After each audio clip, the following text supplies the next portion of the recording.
Magandang araw po. Narito na po ang magiging lagay ng panahon ngayong araw ng Sabado, October 26, 2024. At latest update sa Bagyong Christine at paparating na Bagyong Preleon.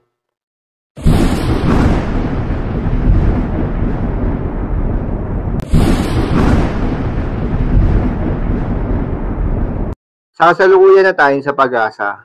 Ang Bagyong Trami o ang dating Bagyong Christine nga ay kumikilos papalayo ng ating bansa. Ngunit yung trough or extension nito ay nakakaapekto pa rin sa may western section ng Southern Luzon.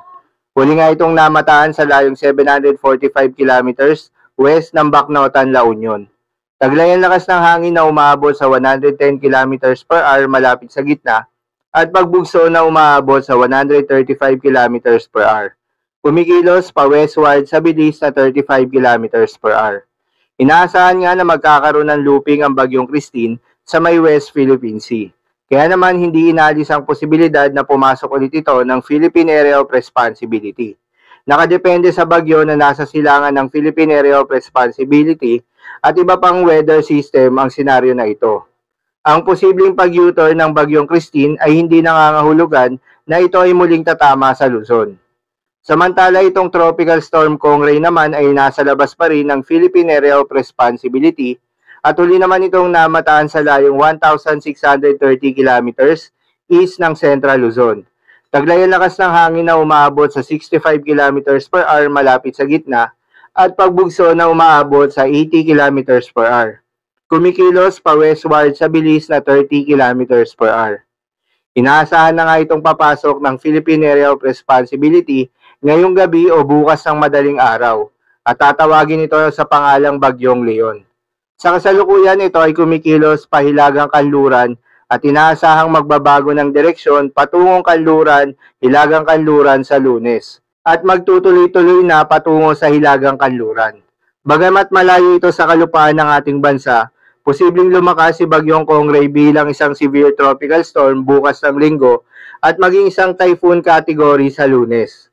Maaring maapektuhan ng extreme northern Luzon ng mga outer rain bands ng Bagyong Kongray depende sa lapit nito sa ating bansa habang ito ay kumikilo sa Philippine Sea. Maaari ring patuloy na palakasin ni Bagyong Kongray ang southwesterly wind flow na apektado na ni severe tropical storm Christine. Ang mga lugar sa kanlurang bahagi ng Southern Luzon, Visayas at Mindanao ay maaaring makaranas ng mga pagulan dulot nito sa mga susunod na araw. Paalala lamang po na ang mga nasabing forecast ay posible pa pong magbago. Kaya naman patuloy lamang magantabay sa mga update na ating ilalabas at ng Pag-asa. Para naman sa magiging lagay ng panahon ngayong araw ng Sabado, dahil nga sa trough or extension nitong si Bagyong Christine, asahan ngayong araw sa Occidental Mindoro at Palawan ang maulap na kalangitan na may kalat-kalat na mga pagulan at thunderstorms. Posible ang mga pagbaha o pagguho ng lupa dahil sa katamtaman hanggang sa kung minsan ay malakas na pagulan. Habang sa Visayas, Zamboanga Peninsula at Northern Mindanao ay asahan rin yung maulap na kalangitan na may kalat-kalat na mga pagulan at thunderstorms. Dulot naman yan ng southwesterly wind flow.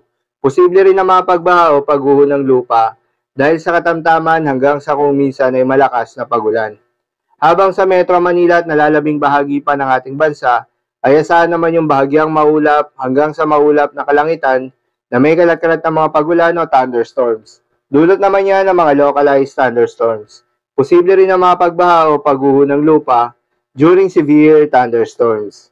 Para naman sa magiging lagay ng mga dagat baybayin, ayon sa Pag-asa ay may nakataas pa rin na gale warning sa mga seaboards ng western seaboards ng Northern Luzon, particular na sa may western coast of Pangasinan. Payo ng Pag-asa ay huwag munang pumalaot yung mga kababayan nating mangingisda at yung may mga maliliit na sasakyang pandagat dahil inaasahan yung maalon hanggang sa napakaalon na karagatan. So yun lamang po para sa lagay ng panahon ngayong araw ng Sabado. Keep safe everyone.